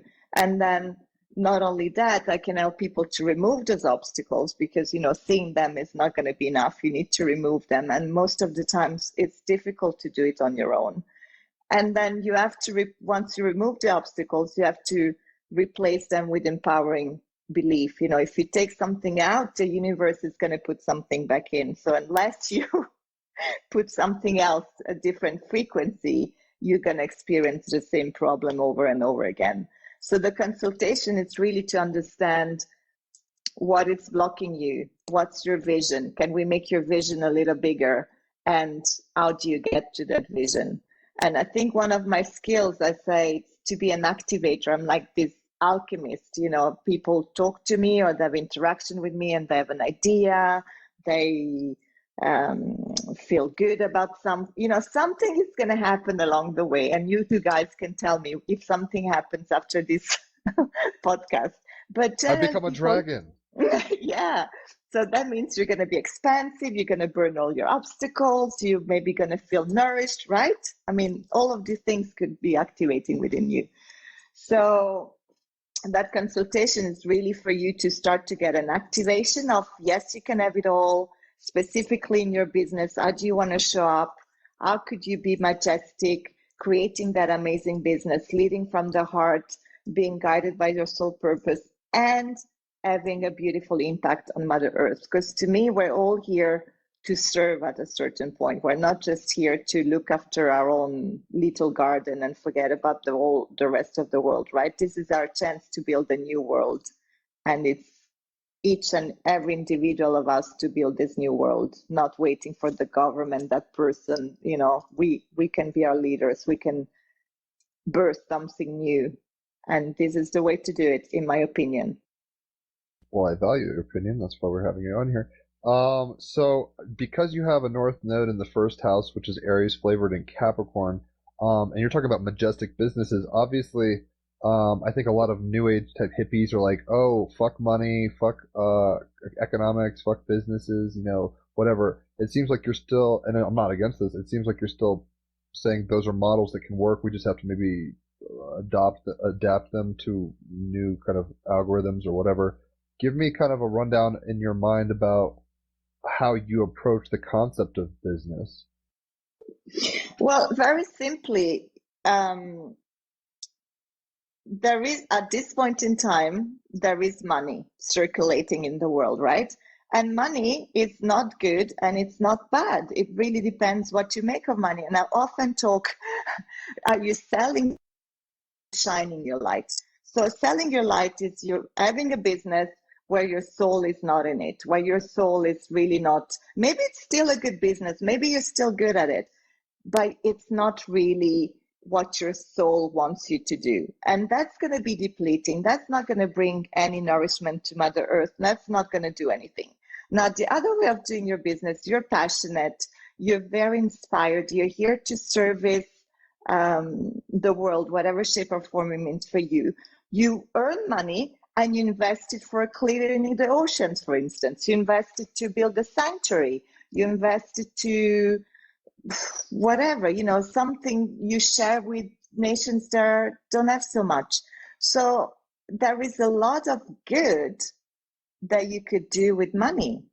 And to just say, I'm going to live off fresh air and fruit, well, these days is a little bit difficult. So in which ways can you contribute to receive? And there is plenty of money out there. It's like what I said, we need a new way of doing business that is not, oh, if I'm successful, you're not going to be. I can be successful, you can be successful, everybody can be successful. And we all have our vision of success, we all have our talents, we all have our skills. So as long as we bring that into the alignment, well, let the money come and let the money circulate. Does it make sense? It does. I have a North Node, Venus, and Midheaven and Taurus in the 10th house. And I've had people like Rick Levine. Oh, no, it was an astrologer. He's coming on the podcast. It wasn't Rick. It was somebody else, but I'm spacing on his name right now. he was an astrologer from Manhattan, and he's been in like Vanity Fair and stuff like that. So that should be interesting. But I was on acid one day actually, like right when COVID happened, and he's like, pull cards for me, and it was like he was really into the cards and like trusted my shit. It was kind of weird because it felt like a level of responsibility. But the point is, he was like, why aren't you rich? Basically, he's like, you have all this placements for like being wealthy and like stable financially. Why are you like living at home and always like I'm on food stamps right now and all this kind of stuff? And I'm like, I don't know, man. Like my view of money, I personally, you were saying it's kind of like a tool. It doesn't have good or bad. Maybe it's coming from Christianity or something, but I've always just been like this stuff. I think my problem with it is people tend to look at each other through economic lenses, and then valuations come off of that where like some people won't even it's like the Marie Antoinette kind of situation where it's like, let them have their cake. And it's like, they don't even have food. Like, they don't have cake. Like, it distorts realities very easily. It's, then people go build Epstein Islands or whatever. It's like crazy. Like, it's weird what money can do. But at the same time, especially as an Italian, you might resonate with this, where the Medici family, whether they were good or bad, that's where we get medicine and all that stuff, were the ones willing at least in the history we've been given, willing to invest in cathedral building and stuff like that. Like it took a lot of labor and a lot of material history costs. we've been given. Yeah, so I was like, I know Raphael won't love sure. this. No, I don't even have the details on this, but I just want to say, as we would know very well, history is written by the winners. But anyhow, yeah, I mean, the thing that kind of trips me up about the whole money thing, in a sense, is even when I'm thinking about like how that in the realm of money, let's sense, and even now, you cannot escape it. Even if you don't have a job or you just use as little money as possible or whatever, everyone is somewhat embedded in the system, of course, because it is in that sense, certainly economically, one can say a globalized society in terms of, monopoly of monetary systems still, although this may start to shift with cryptos, with more people doing barter, with more people just, supporting their families and their friends unconditionally and growing in that way. Like value systems will always exist, but how we interact with that might change. The one issue for me kind of is that even in a restaurant, if I'm thinking like I'm ordering something and I'm thinking about, well, maybe if the waiter or whoever, let's say minimum wage, whatever, maybe doesn't even really want to work there or something, I wouldn't even, kind of want to support that. So the issue I'm kind of seeing is because many people are driven so desperate that they will do anything for money, even just a little. Then some others are so greedy or, power driven, they will do anything for a lot. And I'm like, well, this is kind of confusing individuals.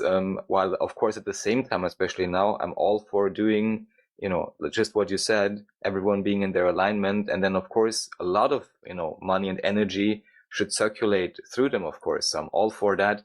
I just still kind of see the old type issue of this, let's say, aspect of force that's so closely tied to it, and the aspect of fear and scarcity. And I don't know enough personally about the history of money, because we were talking about business, and we kind of shifted to money. But like Babylonian money magic I've heard of before. So I think there was a program that was introduced to look at reality with a certain frequency. People were always having value exchanges, whether it was like, I love you, so let's have sex or have a baby, or I have food and you have pearls, let's trade, or whatever. That's always been around ever since people were able to communicate and function in the Tao or whatever. But it seems like for the past maybe few thousand years or longer, maybe a whole yuga, I don't even know, I'm not an expert, but it seems like we've had certain presuppositions placed upon us, which kind of are actually very much embodied in the Pink Floyd lyrics to the song Money, which I might read quickly because there's at least one or two. I'll just read this quickly. It's not long. I'm not going to sing it. Don't worry. Money, get away, get a job, get a good job with good pay, and you're okay. So it's like, like what you're saying, where it's like, go be a garçon, and like, even if you hate it, you're fine. Money, it's a gas. Grab that cash with both hands and make a stash. New car, caviar, 4-star daydream, think I'll buy me a football team. So it's talking about all the luxury and like prestige and options you can get with money. I mean, that's the weird part. Like, it does create realities. Like, if having less money makes life harder, having more money makes it easier. But then, as BIG would say, more money, more problems. It's tricky, not that straightforward. So money, get back I'm all right, Jack, keep your hands off my stack, because I think it taps into this Gollum kind of like old Georgie level of our consciousness, where we start like looking at reality in a very materially reductionistic way, and not maybe as fully vibrantly as we could. Money, it's a hit. Don't give me that do goody goody bullshit. I'm in the high fidelity first class traveling set, and I think I need a Learjet. So at some point, it starts separating you from other people socioeconomically, kind of like Elysium. And that's my problem. When people start looking at others who are in the image of God, or however you want to put it, equal beings in the Tao, we start stratifying, and there's a stratification that goes on in like societal classes. What do you think, Alex? One more stanza, sorry, and then I'll shut up. My hand slipped. Money, it's a crime. Share it fairly, but don't take a slice of my pie. And that's the real funny part, because a lot of people are like, we should be altruistic, but then I know I'm guilty of this. When push comes to shove, it's like, I'm not giving away all my money. I'm like trying to invest it in myself or whatever. Money, so they say, is the root of all evil today. But if you ask for a raise, it's no surprise that they're giving none away. So it's this like weird kind of like, it's like a sub matrix. It's weird. I don't think it's like value and exchange is part of life. That's what, that's what all the whole thing works on. From black holes to galaxies, it seems like there's this balancing of the yin yang, but at some level we've created an artificial, like artifice, right, of maybe Babylonian money magic. I don't know, I'm rambling. What are y'all's thoughts? There was a study that they've done where they said, we're going to give you, I don't know, you got a choice. You could take, I think it was around, we give you 50,000 and we give your neighbor 30,000, or you get 70,000 and your neighbor 80,000. Guess what people chose? Probably not the one where their neighbor got more. Exactly. So even though in the second case they were both getting more, they chose to get less so that their neighbor could get less. And to me, this is completely fucked up, right? So this is what I'm saying. Then you're not in alignment. Then you're not serving others. Then you're not yours. Because when you're doing something, a business from your sole purpose, I say, chances are your sole purpose is not to con others. Your sole purpose is not to create a product that it's gonna pollute the oceans. Probably not. So when you start to really tune in, and we all have this call, I think, at some point in our life, to really, what am I good at that can be of service to others, that it's contributing to everybody else? And for me, my business, if I get a good income, some of it I invest in a charity that is buying food, water for kids, and is planting trees. If I don't get that income, I cannot plant those trees. So if everybody's in this service mode for the planet, the cosmos, maybe at some point we can even go and clear some of the stars. I don't know. But chances are at this point in time we're using money. But how do you use it, and how do you make the money? Are you making it by stealing, or are you making it by, I know that you, Jim, you want to create something, but you've got a limiting belief, you don't know how to do it yourself, I can help you. Why would it be wrong for me to accept money from you? Well, in that instance, it wouldn't. I just, like what you were kind of saying, I think we have very inherited distortions of like, this gets into ego and maybe yuga stuff, where it's like, it's just difficult to be righteous in these times. I don't know what your presuppositions with yugas in the Hindu sense, but it's like, this is kind of a dark age where it's like survival of the fittest and dog eat dog world. These are things we've been told for a long time, and it might not ultimately be true, but that alters our perception of reality, and our perception of reality creates our reality. So it's like we have to start telling ourselves new stories and be willing to be surprised by reality.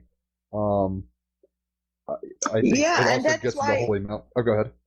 Yeah, I mean, this is, to do that, you need to kind of move away from, oh, money's evil and I'm not going to do anything about it. I'm just going to plant my salad and live in a community. You can live a community and use the money and show to people that you could use it for good. This is, like you said, we've been told things that maybe are not necessarily true. You could use it for the greater good of all. Then we need to shift that story. We need to we need to shift it. So, and how do you shift it? By start to accepting it, charging it, feeling good about it. And if it doesn't Talk to feel good, Venus. Be like, hey, help me change talk my to Venus. perception. Exactly. I mean, she's the goddess of money, right? Lakshmi, she's so big. Nobody says, oh, she's dirty.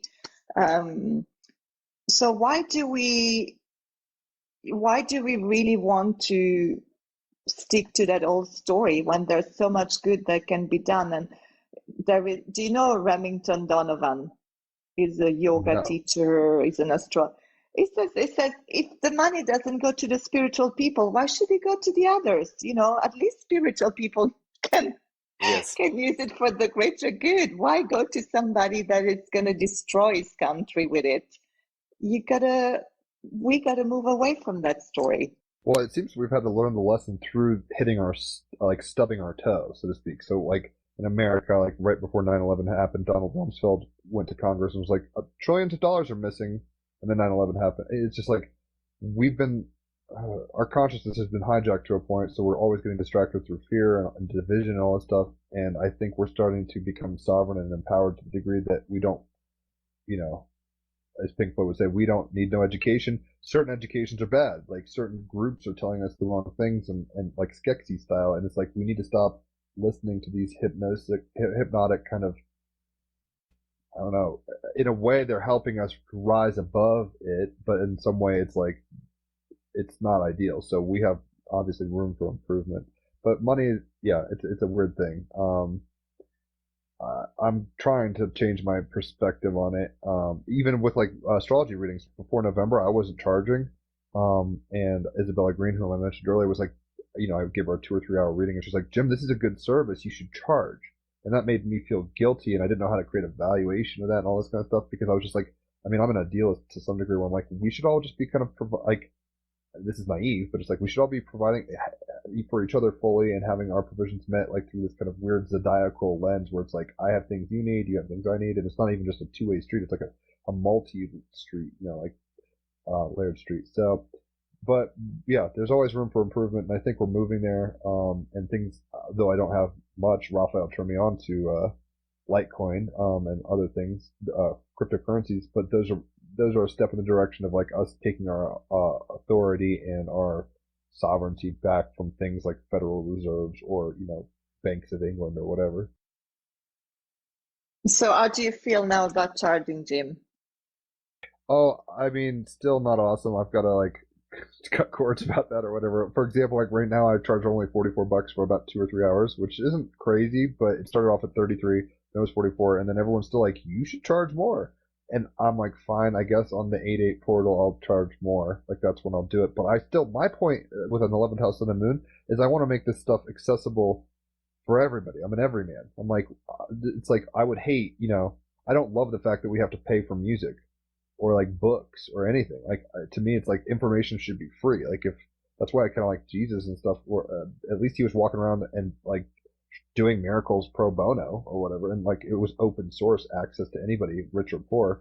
I'm not comfortable with the thing where it's like, come to this retreat and it's 10 grand and it's ayahuasca. You know, it's like, it becomes like, and I'm not saying there isn't value there, but it's like, it starts being driven by a different motivator than sits well with my soul. But I'm trying to be better. You hear the struggle. It's like, I think it's wrong, but it's not wrong. It's just not my style. Maybe that's where I have to come down on it. Well, maybe you have to do it for a while and then see how it feels, and now if you can bring a better improvement around you. Well, And then for sure, you can money creates decide. opportunity. I mean, that's the funny thing. Like, I got the stipend from the government, and I bought a new computer, and now I have music software, and I can make music. I bought a new amp. Like, there's things that it can bless. Like, but I think, at least for me, a lot of the time, it went to substances. I'll be honest. For a long time, I was just inebriating or getting high or drunk or whatever, and I had a bad relationship with reality, let alone just money. So it was like, money was fun tickets. I'm like, I want to just get drunk or high, and that's where my money's going. And that's part of the reason I'm, 35 and broke or whatever. But I've learned But the maybe lesson. maybe that's not your soul mission, maybe, right? Maybe Right. you were not doing your soul mission when you were thinking about getting drunk. So now that you align with your soul mission, how much more good can you do to the world with more money? And I'm just going to let you sit with that. I'll simmer like a dragon stew. Well, Alex, I think we're about out of time, but it's been a lot of fun having you on. I'd love to get you on here again and talk about whatever you'd like to talk about. The projects you're kind of and you know help you're doing. I'm gonna hit you up for a free consultation. We'll figure it out. Maybe that was my free consultation. Like, bitch, get your shit together with money. You could do that. You could do that. Like I say, watch out what happens in your life in the next couple of weeks. For sure. Thank you for gracing us with your mystical presence. You're a boss. And I'm glad to call you a friend. I mean, I don't know you, but I'd call you a friend. So thanks for swinging by and sharing your 2 cents. Thank you so much. Love you all. Thank you so much for joining. Thank you all for listening. Team Rabbit Hole live in action. And yeah, be blessed. Enjoy yourselves. Be blessed. Let the dollar circulate.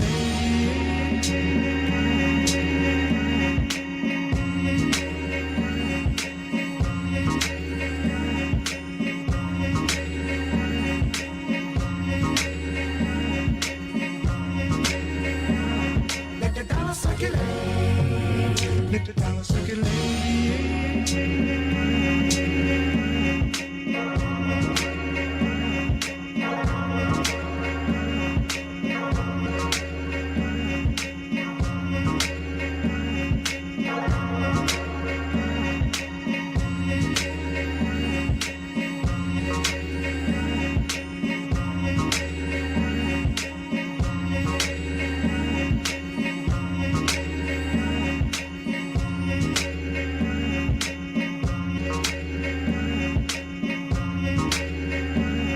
Let the dollar circulate. Let the dollar circulate.